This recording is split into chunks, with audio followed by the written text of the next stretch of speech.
Hello, hello, hello. Welcome, welcome, welcome.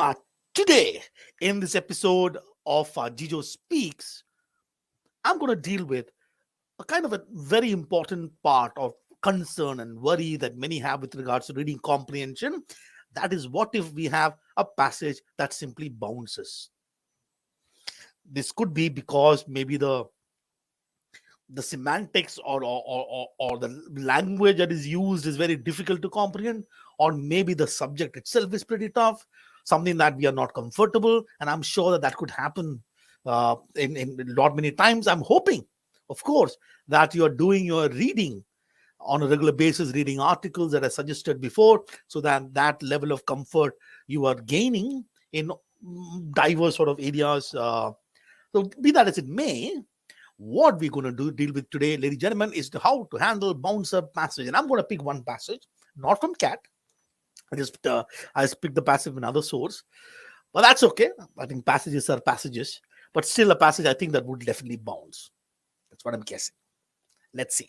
So let's go to our board and deal with what if an RC topic is a bouncer. Maybe the RC passage is a bouncer. Maybe I should have probably mentioned that. I don't know why I mentioned this. Doesn't matter. That's a title. All right. Understand how to deal with bouncers. That is basically our story. But before that, we need to understand certain things.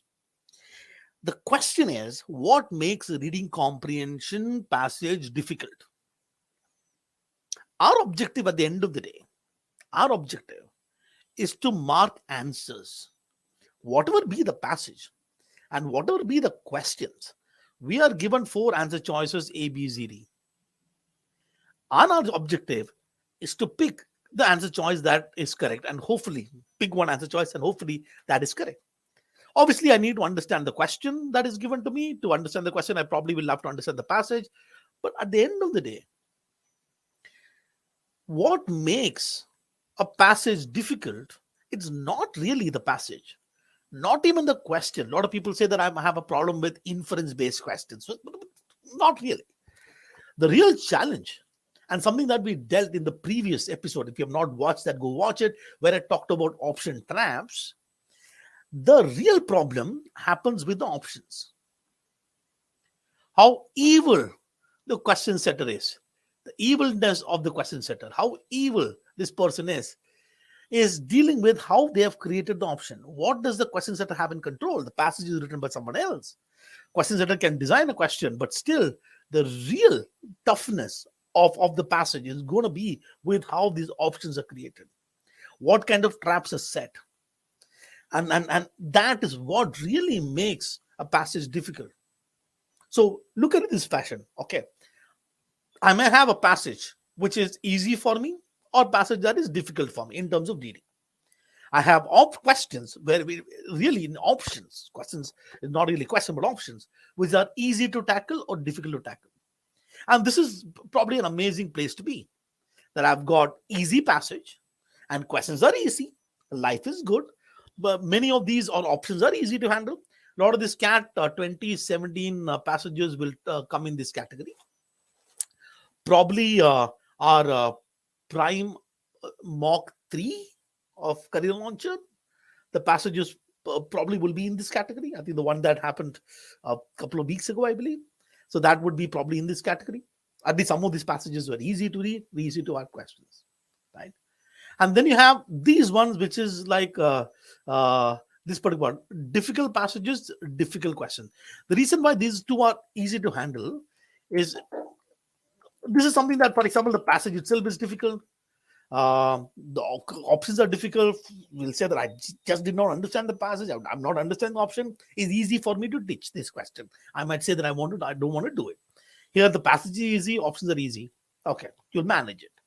The real problem, of course, happens in these two categories. This is where the 2 question marks happen. Now, imagine the passage is very easy to read. So we read the passage, very easy to understand. And we are going, oh, this is awesome, this is amazing. I'm going to crack all this. Then our evil question setter gave options in such a manner that there are some amazing traps, and that is problematic. And we do fall for a lot of these questions because in our mind, we're thinking that, look, Reading comprehension difficult level is essentially with respect to passage, and we completely forget the fact that the actual difficult level has to happen with the options. We miss this question. And this part, ladies and gentlemen, when the passage is actually something that is difficult, but the questions are easy or the options are easy, this is something that we miss a lot. How do we miss this? For instance, I've got these 4 passages: passage 1, passage 2, passage 3, passage 4. I'm looking at CAT 2020 and 2021 structure. Probably this will be probably what is going to be in 2022 if it's a 2-hour paper. But the 4 passages, and some of you would be thinking of actually picking 3 passages out of the 4 and completely ditching 1 passage. That passage that you ditch invariably would be a passage that you think would be difficult. But the point is, those difficult passages can have questions which are easy to handle. And these easy passages for you, this easy passage, maybe this, may have questions which may be difficult to deal with. May have. Also, please understand that we have got 4 questions, 1, 2, 3, 4 questions. It is not that every 4 question will fall into the scale. For example, the passage is difficult. Let me just erase this for the time being. A lot of khichdi has happened. Okay, let's deal with the passage which is difficult. Maybe a difficult passage. Okay, which has got 4 questions. Now, it is possible that a couple of questions, question number 1, question number 2, may be actually easy to handle. But then question number 3 and question number 4 may have difficult options. It could be such. Okay, now imagine, for example, it could be very well possible. Imagine, for example, a passage which is easy. It could be very well possible that you have got, let's say, 3 questions are difficult, 1 question is easy. We have got all these combinations. The reason why I'm saying this, and this is important for you to understand, and this is, you must understand this, is that don't judge anything based on the perceived level of difficulty of the passage. The options may be easy to handle. And when will you come to know about that? You'll only come to know once you reach the questions. So really, the level of difficulty of a passage put together, when you look at reading comprehension as passage with the questions, you will only come to know when you go to the options. And just because one question is difficult does not mean the next question is going to be difficult or easy. These questions are independent level of difficulty. So think about this. And this is important for you to understand. It's important that don't judge anything when you do reading comprehension. I must also say at this point in time, right? Of course, if it's a difficult passage, if there are easy questions in difficult passages, let's look at this one. I still need to comprehend those difficult passages. I still need to have a reasonable comprehension. My comprehension level may not be 100%, but I would have probably comprehended, let's say, 70% of the stuff in the passage. But those 70%, the critical comprehension I've done, I would necessarily have to make some comprehension, which is critical comprehension. I'm using the word critical comprehension is that 70% or the 50% or the 60% that I've comprehended should be good enough for me to tackle a lot of these questions. Here is one more thing that you need to understand. Whatever passage that you are reading is the passage that the question setter also read. If the passage or the topic is something that is difficult to comprehend, he understands or she understands. This test is not to test your in-depth knowledge of the subject area. This says that I'm going to give you a text, and this text is dense. This topic is something that you're not comfortable with, but can you make a reasonable understanding of this text that I'm giving you? Can you read this passage and make reasonable understanding? And when the passage is difficult, you can still say that, okay, fine, I'm not going to trouble you with too much of difficult options. What I'm going to do is I'll give you the options. If you understand the passage, okay, take, let's say, 2 questions out of 4 or 3 questions out of 4. Right? So this is something that you have to keep in mind. But even then, I still have to handle a passage which is sort of difficult passage, right? I still have to handle them. Know the red signal. Okay, we'll come to this, okay, for a moment.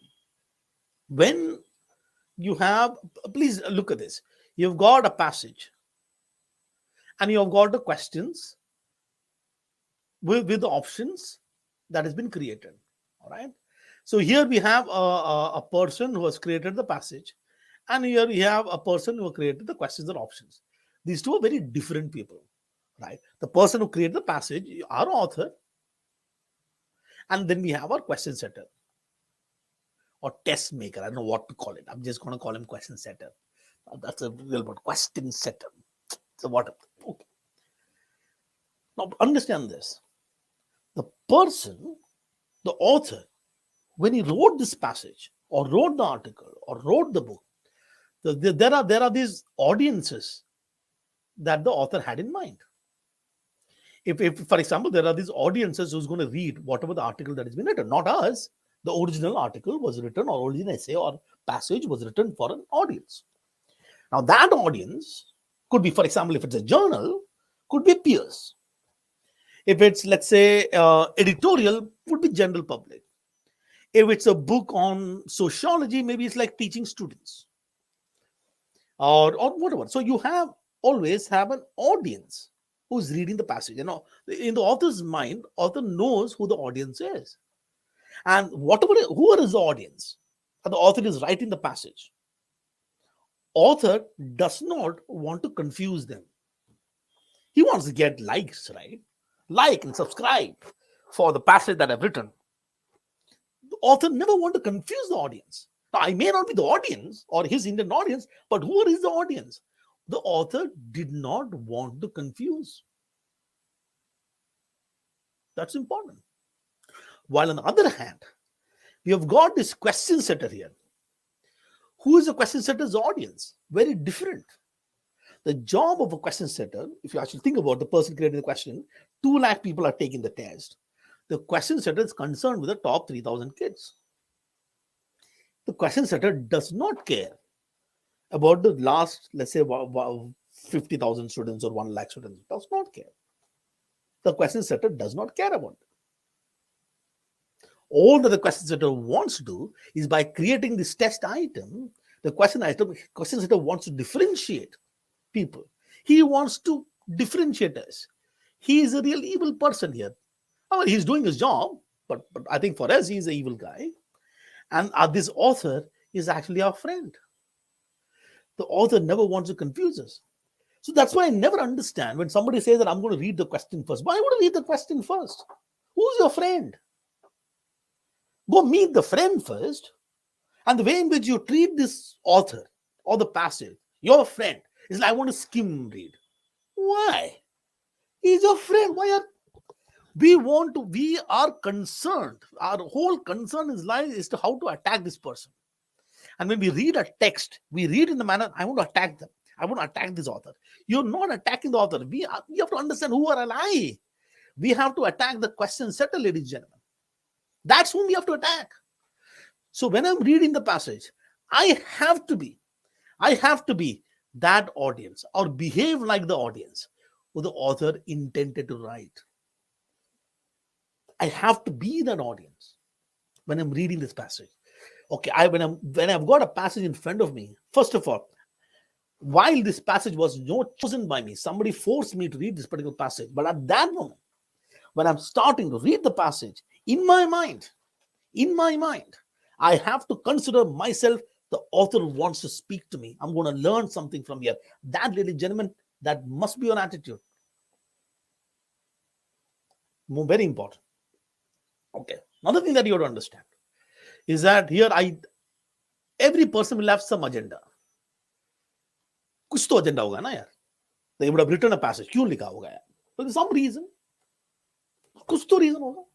कुछ तो purpose होगा. I think that the word agenda, the other word that is used, is that he has got some purpose. Right? Now, we do write a lot of things, right? We create content. Our content probably would be on Instagram post or a WhatsApp message. I don't know whether we write emails or whatever, but at least most of our posts are on Instagram, or we are responding to some event or some news items or sharing certain things. And our purpose largely is to share our feelings. Now, when we write those WhatsApp messages or in Insta post, All this is largely about sharing our feelings, what we feel about certain things. Now, that comes from the place of emotion. Right? We might be angry. All the emojis are available. Why are the emojis available? Because emojis is available for us to share feelings. But when you look at the passages that you get in the cat, now these are taken from where? Smithsonian Magazine, Ionesis, Economist, New York Times, The Guardian, journals, some books written by author on sociology, on philosophy, on literature. Those author does not want to share feelings. Their purpose is more in terms of line with logic. Okay, broadly, there are three purposes that one can have. Or let me actually cut it down to two and then subcategorize it. So the purpose that author has, or which also you can look at the attitude that the author has towards how the subject is treated, or something called tone. Tone is the attitude of the author, right? Purpose is why the author read something. Tone is like what attitude does the author have when he wrote the passage. Okay, so you can look at something. One is, I'm going to call it expository, another which is evaluative. Okay, expository is wherein my idea is merely to explain something. Imagine, let's say, your book on thermodynamics for all engineers. First law of thermodynamics or zeroth law of thermodynamics. People then decided after first law, second law, third, oh, we have one more law. Oh, what do we call? Let's call it zero. Okay, let's have that the law of thermodynamics. Now, when you read that book, do you feel the author talking to you? No. Do you feel the author's opinion? Does the author go, zero law of thermodynamics? Check. What a stupid law. No. The author's objective that you have is to just explain things to us. Look at all the textbook. There could be another wherein author, there could be some articles written merely to inform things, not even explain, just to inform. Look at a news report on some event, right? So that will be merely to inform. I'm not going to get there because the passages will not be a news report, right? The cat passages will be expository, will be to explain certain things. Here the purpose is to explain. The author is not involved in the subject. Author's opinion does not come about. Author is merely saying that, look, this is what it is, the features, ABC. Okay, you've got passage purpose like this. The other purpose is to evaluate certain things. What is evaluative? Is something right, something wrong? Okay, let's look at, for example, should work experience be made compulsory for management education?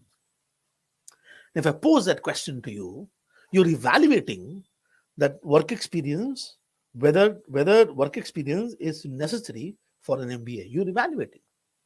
Now you could evaluate by saying, yes, it is necessary. That's a kind of a positive evaluation to it. Yes, it is necessary. Or you could say a negative evaluation. No, it is not necessary. Or you can create a neutral evaluation. Oh, these are the pros, these are the cons, and let you decide. So either I can make a positive evaluation, a negative evaluation, or a neutral evaluation. I can make either positive or negative or a neutral evaluation. I'm evaluating because I'm not really explaining now. I actually want to tell you my take on this issue, my personal take on this issue. The only thing that you have to be careful and not getting into feelings. You can't go, work experience necessary for MBA. Then what nonsense are you talking? Come here. Right there. But that's not evaluation. For evaluation, when you say yes to it, you have to give reasons. You have to give a justification for it. Right? When you say no to it, give reasons or justification, use logic. So this is like, so this evaluative is, if somebody is making a positive or negative evaluation, that is what is known as argumentation or argumentative passages. You're creating an argument. Don't confuse argument with two people arguing. These are logical argumentation. You're taking a strong position and then backing that with reasons and justification. And then you've got a neutral evaluation. You can call it analytical. I'm making an analysis of the issue. I'm analyzing it. I'm not taking a side on this clear side, but I'm making an analysis of the thing. But I'm going, not just this expository is about what, when, and things like those. What happened, when happened. Evaluation is like why and hows, those kind of questions. Why is it happening? So that could be another way to look at it. So one of the things that it is important for me to understand the author, it is also very important for me to understand his agenda. What is he trying to do? What does he want to achieve this? What is what is trying to tell me? So when you look at any passage, right? Many of the passages that you get in the CAT would be in the category evaluative. Most of them are. Obviously, you'll find some expository one. I'm going to pick an evaluative passage for this lesson today. Probably I'll pick up expository passages later. When somebody is making an evaluation, an author is writing this passage in multiple paragraphs, right? The passage, the article is in multiple paragraphs. It's in different paragraph, and this paragraph consists of sentences. Now, every sentence has a role, has a purpose, has a function. There is a function for sentence number 1. There's a function for sentence number 2. There's a function for sentence number 3. The sentence number 4 has got a particular function. One of these sentences would be the main sort of point of that particular paragraph. A paragraph is a unit having one central idea. And other sentences, in some way, is supporting that main sentences in some way. And therefore, this paragraph will have that one main point. The second paragraph similarly has got a main point. The third paragraph will have a main point. The fourth paragraph will have a main point. Can I understand this main point and connect them together and think about what is the story? And now we have this main point 1, M1, M2, M3, M4. Out of these 4 main points from each of this paragraph, one of them would be the central point for this whole essay. Right? Starting from sentences having function. One of those sentences is more important than the rest. One sentence is very important. Okay, I'll pick that sentence out, pick that idea out from here. And from every passage, I'll pick that key idea out. That one sentence that is going to be important for me. I'll pick that thing out. Now I've got these 4 key sentences now, 4 key ideas. And out of these 4 key ideas, these are like a précis writing. Now in school, you would have written somebody, a précis writing is called it. You're creating those 4 sentences. Now you have got these 4 sentences. Each sentence has been taken out. I've taken these sentences out from these passages. These 4 sentences, M1, M2, M3, M4. And I know this one of these sentences could be M1 or M2 or M3 or M4 is going to be from, I've creating a paragraph from the entire passage by understanding the main point. And then that would be the main point of the passage. And this is how you read, right? You read for structure. That's how you read. And how do I understand this main sentence? That is my red signal. My red signal is that out of the sentences that is given to me, which is the sentence? That is the most important sentence. Now think about this. I will take, let's say, write this table. Let me just clear this out. Okay. Let's clear this out and let me write this sentence. Okay. I'll take, for example,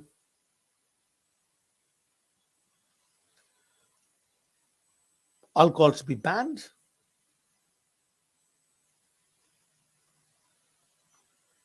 because alcohol is the primary cause of domestic violence. Okay. And also alcohol is harmful to health. Just an example. Don't go, what are you saying, sir? Just an example, okay? Now I've got these, let's say 3 sentences, 1, 2, and 3. Alcohol should be banned because alcohol is a primary cause of domestic violence, and also alcohol is harmful to health. Out of these 3 sentences, if I have to ask you to pick one sentence that you think is the most important sentence, so think of as an author, what is the author trying to prove here? You are right. That sentence would be the first one. Alcohol should be banned. And you can get these signals here, right? Because. So because you say that, okay, that is the reason that author is given. Also, author is given one more reason. And these 2 are justification as to why alcohol should be banned. The author is making a claim here, an opinion, something should be done. That's not a statement of fact. That's a statement of opinion. Right? So author's opinions, author's claims, whenever I see that, that is my red signal in that passage. Oh, I need to understand this. And all these greens are all the justifications the author has given, or examples, or details the author has given to justify those claims or further explain the claim. And the yellow signals are the words that helps me give some signal. For example, look at the word like however. I'm just taking an example of the word however. When will you use however? No, I know this guy. Oh, he's so nice. He's always been very friendly. However, okay. The however is basically used to basically say that, look, I don't want to directly attack him. I'm going to say some nice thing, but just however. So whatever happens, however, is going to be important. Look at single words like, for instance. Let's say the word for instance. You know that what will happen next is going to be an example. That's a signal. Let's say the author raised a question. Okay. What are the key features of or key advancement in the area of sociology? That's a question. And okay, now that's a great signal because the author is going to now explain that thing that the author has raised, right? So you've got this. So when you're reading this, it is very important to understand that I am interested in reading for structure. I'm interested in reading things critically. That's what I need to do. If I do that, then I can read. So I don't care what the subject is. I don't care what the passage is. I do understand that whoever is the author had some audience. And who are that audience? For that audience, author did not want to confuse that audience. Author had some agenda. Maybe author wants to analyze something and give it to his audience. Author wants to evaluate something and say that something is bad and give it to his audience. Or author wants to explain something and give it to his audience. The author, I just want to be that audience. Behave like that audience. Read like that audience that the author wanted to share. I am not here to attack the author. So I've got this passage, ladies and gentlemen. Right? I'm taking this. What I'll actually do is actually give you. I'm going to put a timer here. Is that a timer? I think that's a timer. Yeah, it's a timer. I'm going to just give you 3 minutes. I'm not going to say pause the video, read it. Now you'll have 6 minutes. Just read this passage. 3 minutes. Time starts now. Okay. Now I've given the time, so you read this. Did it bounce? Tell the truth. It doesn't matter whether it bounces, because at the end of the day, I just need to have a reasonable understanding of this particular passage. Like what we discussed earlier. My understanding for every paragraph, I need to understand the key sentence, right? That's what I need to understand. And once I understand the key sentence, understand the structure, there'll be a lot of details that I don't really want to remember. I don't care. But certain things I do care. I really need to understand my reds. That's my red, not my yellow. Where is my red? My red. That's what I need to do. So let's read this. This first paragraph has got just 2 sentences, and like this one sentence is like starts from here and goes all the way there. Like, what a sentence! What is this sentence? Okay, let's read. Present day philosophers usually envision. The first sentence itself, author is talking about this present day philosophers. So he is at this point in time presenting a fact. Why is it a statement of fact? Because author is merely saying that someone else said that. You can go verify it. Right? Or someone else believes in it. Is presenting as a statement of fact, not an opinion. Merely saying that the present philosopher has got a certain belief. Okay, that's important.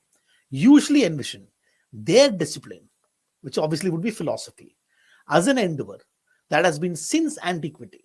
Let's put the word since antiquity, from old time, distinct from and superior to any particular intellectual discipline such as theology or science. So theology or science is given as an example. Let's say such as theology or science. It is superior and to any particular intellectual discipline. So all that we get from here, right? All that we get from here is basically saying that this particular passage, this particular paragraph is telling us that the present day philosophers, let me call it PDP, has got a belief that philosophy is a distinct or and be superior, and all this has been happening since antiquity, since old time. That's what that sentence is saying. Such philosophical concern as a mind-body problem, or as the mind-body problem. These are just examples, as a mind-body problem, or more generally the nature of human knowledge. So you've got these two commas, right? Just basically ignore it. This is merely qualifying that thing. Such philosophical concern, they believe, are basic human questions whose tentative philosophical solutions have had the necessary foundations on which all other intellectual speculation has rested. So philosophy is actually giving solid foundation for everything else. So if you actually look at what the second sentence is doing, the second sentence here is merely acting as a much more detailed support to what the first sentence is telling us, which means the present day philosopher, they believe that their discipline since antiquity is different and superior to any particular intellectual discipline such as theology or science. And the second sentence is further explaining that, look, such philosophical concerns, look at some of them, mind-body problem, this problem, that problem, the philosophical concern. They believe, the present-day philosophers believe, are basic human questions whose solutions, the philosophical solutions, whatever philosophical gave, whatever solution the philosophy gave, has been foundation for everything else. So that merely say the philosophy is superior. That's what he's saying. Now, in the first paragraph, I don't see the author. What is the author trying to do in the first paragraph? Merely telling us what the present day philosopher thinks about philosophy. That's all. And then let's look at the second paragraph. The basis of this view, however, ladies and gentlemen, we have got a signal. So basis of this view, however, we have got a signal, lies in the serious misinterpretation of the past, a projection of modern concern onto past events. I did not understand what the hell the second sentence meant, but I do understand the author has a problem. Author wants to do a negative evaluation of the present day philosophers. You have got it wrong. Author is basically saying that, look, there is something wrong with whatever you're saying. What are you telling me? Something is wrong. Some misinterpretation is happening. But what is wrong here? Is philosophy distinct? Is that wrong? Is philosophy superior? Is that wrong? Is it since antiquity? Is that wrong? What they've got it wrong? What did they get wrong? Come on, exciting. This exciting. Author, please tell us. Please tell us, author. The idea of an autonomous discipline called philosophy. Autonomous would mean something that is distinct, independent, right? Or philosophy, distinct from and sitting in judgment such as pursuits like theology or science. Is the idea that their belief that they are distinct, they are superior to other this one, they give density foundation, turns out on close examination to be quite recent origin. The idea that philosophy is distinct, the idea that philosophy is superior, this present philosopher thing that this has been there since antiquity. Author is saying this is not since antiquity. This is quite recent origin. This is what the author is saying. This, ladies and gentlemen, it is not since antiquity. This idea that philosophy has been a distinct field, philosophy being different, philosophy as a subject, which being different, was not in antiquity. Is it? That is something that is recent. Okay. Now I think now think about this, right? Let's think about this logically at this point in time. Author has said the issue is with the time scale. You got the timing wrong. You're telling me old. No, it's new. So what are you interested in now? I want to see the date. And I'm sure that those of you who have read this have seen certain dates here. So you've got these dates that is mentioned here, 17th century, you've got 19th century, you've got some dates that is mentioned here. So that is what the passage is talking about. Okay, let's go look at author is now evaluating. Now, author has now made this claim. Author has made this claim here that it has got a problem. Now, author has to justify now. Justification has to be there. So how is author justifying? Tell us, author. Okay. When in the 17th century, Descartes and Hobbes. This gentleman, Descartes, Rene Descartes. For those of you who know this Cartesian coordinate, XY axis, by this gentleman, Descartes, mathematician, philosopher. So Descartes and Hobbes rejected medieval philosophy.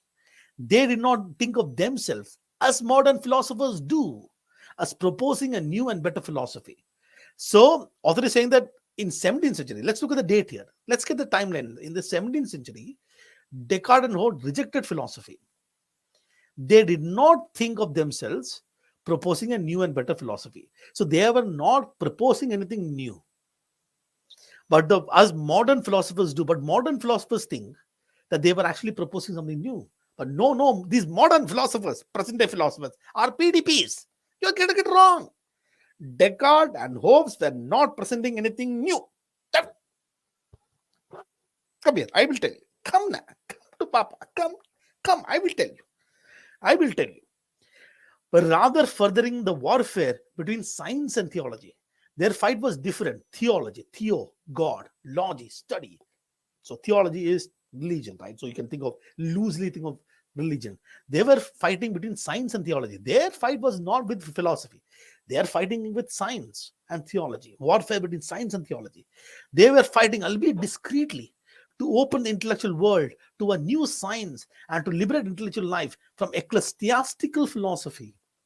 And envision their work has contributed to the growth, not of philosophy, but in research in mathematics and science. They were not trying to do anything in philosophy. They were interested in maths and physics. They were not, you modern philosophers, come here. You think that Descartes and Hobbes did something in philosophy? Check. They did not do anything. They were fighting something else. Ecclesiastical. So ecclesiastical, what does that even mean? Ecclesiastical. I think in the book of Bible, so Bible has a lot of book. There is, I think, a chapter called Ecclesiastes. I think that's what it's called. One of these chapters. So ecclesiastical, it would be Christian. It's like Christian philosophy. So you look at those times, I think their fight was with the Christian philosophy. They were not fighting to create a better philosophy. They were wanting to create maths and physics. This link. So this particular part is one more misconception of this present-day philosopher. The author is refuting. Present-day philosopher think that this Descartes and Hobbes in the 17th century was creating something new. No, they were not. They were having a different war. Keep them out. I will tell you when. When was it? The link between philosophical interest and scientific practice persisted until the 19th century, when decline in ecclesiastical power, the Christian power declined over scholarship and changes in the nature of science provoked the final separation of philosophy. The final separation of philosophy actually happened in the 19th century. All that you need to understand from here is that this actually happened in the 19th century. So for what is really the story? What is the story? Story is very simple. Present-day philosophers think philosophy has been superior since antiquity. Others think, no, check, it is in 19th century. That's all the story is. What else is there? All this stuff in the middle, if you understand from the perspective of logic, all these stuffs are being used to do what? Justification. Now, at this point in time, ladies and gentlemen, you can very well think from a structure point of view, what is he going to do in this particular paragraph? He is mentioned in 19th century. Now he's going to help us understand what happened in 19th century. Okay. Now, justifying the demarcation of philosophy from science was facilitated. How the demarcation happened, how the separation happened. Let me explain that. I will explain. Something happened in the 19th century. Something happened. What happened? I will explain. The demarcation of philosophy from science was facilitated by the development in the early 19th century of a new notion. The philosophical core interest should be epistemology, the general explanation of what it means to know something. Epistemology is a branch of philosophy. It's about knowledge.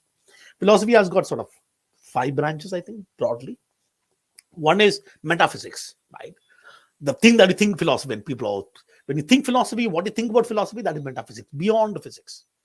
So, for example, I need to look at, you can ask any question. What is love?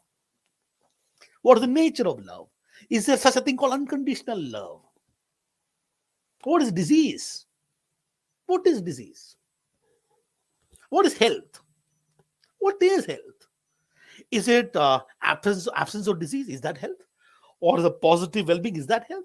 Think about Stoicism. That is metaphysics. Okay.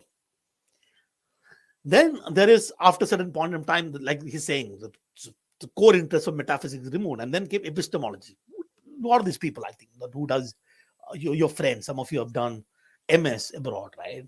And maybe some of your friends had done PhD in physics. But what is PhD? Doctorate in philosophy. What? PhD is doctorate in philosophy. But they brought in knowledge. What it means to know something.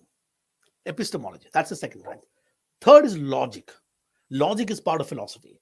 You probably heard about these syllogisms. All ARB, some ARC, therefore some BRC. Things like those syllogisms. Aristotelian syllogism called logic. Logic, deductive reasoning, inductive reasoning, logical fallacies. All these are logicians. There are logicians. So that is philosophy, third part. Ethics. What is right, what is wrong? That comes under philosophy. Aesthetics, beauty. What makes stuff beautiful? You've got an art form. So these are kind of branches. Okay. Yes. Sidetracking here. But here, basically, what he's saying that look, I don't need to understand all this. Basically, saying the demarcation of philosophy happened because of epistemology. That's all. We don't care what that means. X. The 19th century, what happened? Epistemology happened. Thus, the modern philosophers now trace the notion back at least to Descartes and Spinoza, but it was not explicitly articulated until the late 18th century by Kant. Basically, Kant. It is not pronounced Kant. I don't want to make the actual German pronunciation, so you can check it out. I will not say it. Okay. But basically, Kant. The Kant is the one who created this epistemology or whatever, and did not become built into the structure of academic institution and the standard of self-description of philosophy professors until the late 19th century. Okay, basically, epistemology happened, articulated by this fellow called Kant. Without the idea of epistemology, without this epistemology, the survival of philosophy in the age of modern science is hard to imagine. Philosophy would have died without epistemology. Metaphysics, philosophy's traditional core, considers the most general description of how the heavens and earth are put together, had been rendered almost completely meaningless. But spectacular progress physics, our bichara metaphysics, is on the deathbed because of physics. And philosophy needed a hero. That was epistemology given by Kant. Kant, however, by focusing philosophy on the problem of knowledge, managed to replace metaphysics with epistemology, and thus to transform the notion of philosophy as skewn of sciences into the new notion of philosophy, a separate foundational discipline. Basically, the philosophy change happened because of Kant in the 19th century by bringing in epistemology. That is the passage. Philosophy became primary no longer in the sense of the highest, but in the sense of underlying. After Kant, philosophers were able to reinterpret 17th and 18th century thinkers as attempting to discover how the knowledge is possible and to project this question back even to Asians. What is the passage? Basically, these 3 points. What is it? Present day philosopher think philosophy was separate since antiquity. Author saying took 19th century. What? Epistemology happened. Who created? Kant created. Story is over. Now, it is actually important for us to just understand this key thing. So, if I leave this passage, all that in my mind, I'm thinking present day philosopher think that philosophy is distinct since antiquity. Or saying no, it is recent. It happened in 19th century. How? Epistemology happened. Who created? Kant created. That's the story. When I'm reading passages, I should read for this structure, understand this. This will come. This kind of understanding will come when you read stuff every single day. And when you actually commit yourself as a critical reader and don't read stuff because you're forced to. I think that's what happened many times when you read articles every single day, right? People read articles every single day. They're reading it. So somebody suggested you read articles every day. We are reading it, but we're reading it not for the fun of it. We are reading like a burden. This is an amazing thing. Oh, this is an amazing story. This Immanuel Kant. You will hear it. You will find a lot of passages, Mr. Kant, Friedrich Nietzsche. You've got this the Descartes once in a while. You will keep hearing these names in passage of philosophy. These names. At least this guy was definitely a hero, a complete hero. Hero. You've heard Aristotle, Socrates, Plato, and then you have this amazing set of people, right? You don't need to. That's it. So now let's look at the questions, right? So you can answer this question with me. Which of the following best expresses the author's main point? This is a global question. I don't have to go back, right? So I understand what is the main point. I do understand that the philosophy is a quite recent origin. Philosophy is separate is a so this is clean. So once you read A, B, C, D, what are the answer choices? We'll say pick me, which is telling you pick me, pick me, pick me, yeah, pick me. The status of philosophy as an independent intellectual pursuit is a relatively recent development. That's it. The philosophy being independent is relatively recent. Okay, quite recent. Philosophy is distinct. That is the main point. Okay, look at the other answer choices. We can look at the other one. Philosophy's overriding interest in basic human questions is a primarily. First of all, words like these are all rotten words. Primary, always, never. Work of Kant. It's like overriding interest in basic human questions. Very basic human question is mentioned somewhere here. Basic human question, some basic human question. Basic human question is in the first paragraph. Kant is in this paragraph. This answer choice basically connected these two things and gave it to you. Has got no meaning only. Answer choice A has developed no meaning. Philosophy was deeply involved in the 17th century warfare between science and religion. First of all, philosophy was not involved. And this is like a detail which is mentioned here, somewhere here. 17th century stuff, what is mentioned here, not this part. Furthering between these things. Doesn't make sense. The set of problems of primary importance philosophers has remained relatively constant. The problems are remained constant. First of all, it has changed. The role of philosophy in guiding intellectual speculation has been gradually been usurped by science. But this is not even the point. The issue, author's issue is not with science. Author's issue with what the present day philosophers think. Answer choice has to be D, over. According to the passage, present day philosophers believe. But we know that this is, I think, a local question. In fact, a very closed question. Why is it closed? Very specific. Present day philosophers believe. Obviously, we know that it is there here. We don't have to go back. About the mind-body problem, it's very specific here. We know that mind-body problem is mentioned here. It's like a very specific question. It's like necessary foundation on which other stuff. That's it. That will be the answer. Has served as a basis for intellectual speculation since antiquity. Perfect. Perfect. Has implications primarily for philosophers. Only primarily philosophers only. Well, what is this? May have actually affected reached in advanced science. Where is science mentioned? Science is not, the word is not even there. Science came later. Has shaped work in epistemology. What are you doing? From where are you picking these things? Come on. Has little relevance to present day philosophy. First of all, he's talking about what present day philosophers believe, not author. Present day philosopher will give gali to present day philosophy. I am a present day philosopher. I don't like present day philosophy. What is clean? Pick me. I don't have to go back. Question number 3. According to author, philosophy became distinct 19th century. Over. No need. No check. Author suggests that Descartes' support for the new science can be characterized by, okay, first of all, this is like one. Okay, you can just look at the answer, post it. What does the author think about Descartes? First of all, I don't know what you marked. First of all, does the author has any negative attitude towards Descartes? Descartes, what? Ching. Descartes. No. How will say Descartes is hypocritical? How will say it is inconsistent? How will say fleeting? Opportunistic. Please understand, opportunistic is a negative word.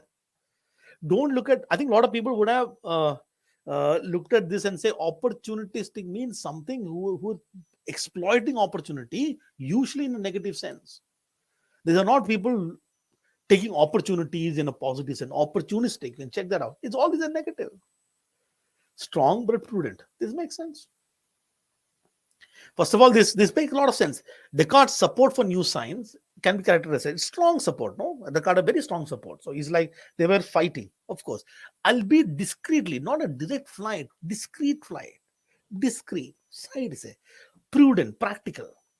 So this makes sense. Question 5. Author suggests, implies which one of the following in the discussion of the philosophy during 19th century? 19th century. Who is our hero? Who is our hero, ladies and gentlemen, in 19th century? And which answer choice is telling you to pick me? Just look at for 5 answer choices. One is saying pick me. Our hero we can find. Yes, of course, the hero is in D. Kant had an overwhelming impact on the direction of 19th century philosophy. Perfect. We can look at other answer choices. 19th century philosophy took science as its model. No. Epistemology. No. The role of academic institution in shaping metaphysical philosophy grew. Metaphysics grew. Metaphysics grew. How will say metaphysics died? 19th century philosophers carried out a program explicitly laid out by Descartes and Spinoza. Descartes and Spinoza is the hero, not Kant. Okay. But what is this? 19th century philosopher made major advances in the 19th century philosophy made major advances in the understanding of knowledge. I think some of you might have this one. The passage does not say any major advances in understanding knowledge. Where there was major, this is a problem. They started looking at epistemology and started creating that as an understanding of knowledge, and that grew. Whether the major advances happened in the 19th century is not mentioned. Anna. Question number 6. Okay, this is probably a question which is like one of those difficult questions. We can chuck it because we've got 5 right. If it's confusing, we can leave it, but we'll still do. With which of the following statement concerning the writing of history would the author of the passage most likely agree? So we'll look at from where will we get this, right, from the passage. Concerning writing, agree. From the author's perspective, most likely to agree. So this is an interpretation question. So when writing history, when you look at what is history, looking at the past. So the misinterpretation of the past, okay, happened because of projection of modern concern onto past events. Whatever is a modern concern, we are projecting that to the past. That is how it is getting misinterpreted. The modern concern is being projected to the past. So that is what is. History should not be distorted by attributing present day consciousness, modern day concern onto past historical figures. Which of the following statements, the author will agree with this. Author is basically having a problem. The interpretation missing happen because you're projecting modern issues onto past events. So don't do that. So don't do present day consciousness to historical figures. There's something that author will agree. Rest of everything author will not agree. Let's look at this. History should not emphasize the role played by ideas or role played by individuals. What is this? Where will I get this from? We'll not get this. History should not be focused primarily on the past events, most relevant to the present. Should not be focused on past events. History, don't focus on past events. What should we do? What where the author say?